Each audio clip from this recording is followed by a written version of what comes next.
আর আমি এটা করেছি 64। আমরা নিরঞ্জন সান্যাল যার ছবি দেখছেন, যার প্রতিষ্ঠান, যার অর্থে, যার আদর্শে এটা করা হয়েছে, তার সঙ্গে আমরা এসেছিলাম 64-এ। তো 64-এ এসেছিলাম, আর তারপর আস্তে আস্তে এক এক করে আর অনেকে এসেছেন, যোগ দিয়েছেন। তারপর তখন তো মানে খুব অনুর্বর জায়গা ছিল, এটার ইলেকট্রিসিটি ছিল না 22 বছর। সেই করে আমরা যে এটাকে গড়ে তুলেছি এইভাবে, সেটা আমাদের গাছপালা দেখে বুঝতে পারবেন কতটা। উদ্দেশ্য ছিল গ্রামের উন্নয়ন, প্রধান কথা মেয়েদের নারী উন্নয়ন, এটা একটা কথা। গ্রামের তখন ভীষণ মানে কতটা যে মানে অজ্ঞ ছিল মানে মহিলারা, সেটা বলা যায়। এখন অনেক তারা স্মার্ট হয়েছে, অনেক কিছু জেনেছে, কিন্তু তখন তো বেরোতেই চাইতো না ঘর থেকে। তাদেরকে নিয়ে এসে করা। আর আমাদের যে চাষবাসটা ছিল শুধু এক বৃষ্টির ওপরেই চাষ, শুধু ধান চাষ, কিন্তু উনি শেখালেন যে চাষ ছাড়াও ফলের বাগান করলেও পয়সা হয়, সেগুলো শেখালেন সব গ্রামের লোকদেরকে। তারপর আমরা একটা আশ্রমিক পরিবেশে গঠন করেছি, তাতে মানে পশু পাখিও থাকছে, গরু মুরগি সবই। তারপর চাষবাস, ফল পাকুড় সবই করা হচ্ছে, এবং সেই ফল দিয়ে পরবর্তীকালে কী করা হবে সেটাও করে আমরা দেখিয়ে দিচ্ছি। জ্যাম, জেলি, আচার সমস্ত করা হচ্ছে।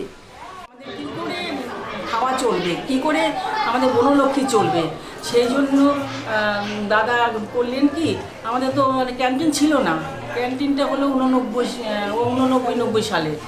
তখন আমরা দাদা চিন্তা করলেন যে আমরা যদি আমরা একটা ক্যান্টিন করি, তাহলে আমাদের জমির ধান আছে, আমরা সবাই রান্না করতে ভালোবাসি, খেতে ভালোবাসি, লোককে খাওয়াতে ভালোবাসি। যদি হয় তাহলে আমাদের এটা চলবে, মানে চলবে।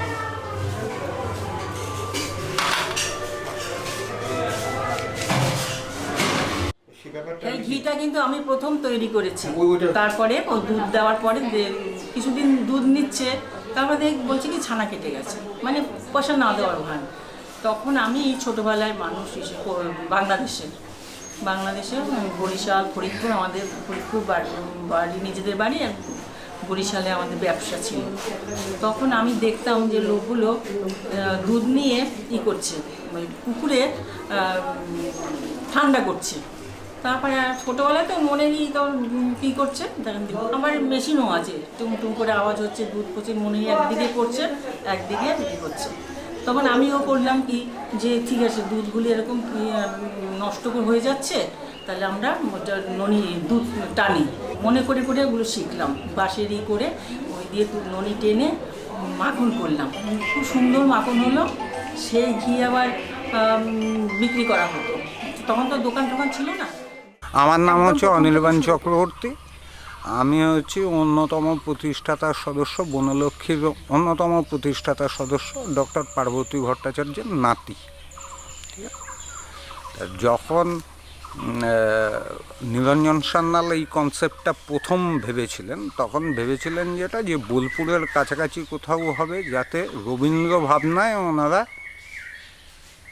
এই একটা আশ্রমিক পরিবেশ তৈরি করে সেইখান থেকে গ্রামের উন্নতি করা, মানে শুধু কিন্তু চাষবাস করা এটাই মূল উদ্দেশ্য ছিল না, সব রকমভাবে যাতে গ্রামীণ অর্থনীতির একটা উন্নতি করা যায়, সেই কনসেপ্ট থেকেই তারা 60-এর দশকের প্রথমে আরম্ভ করেন বনলক্ষ্মী।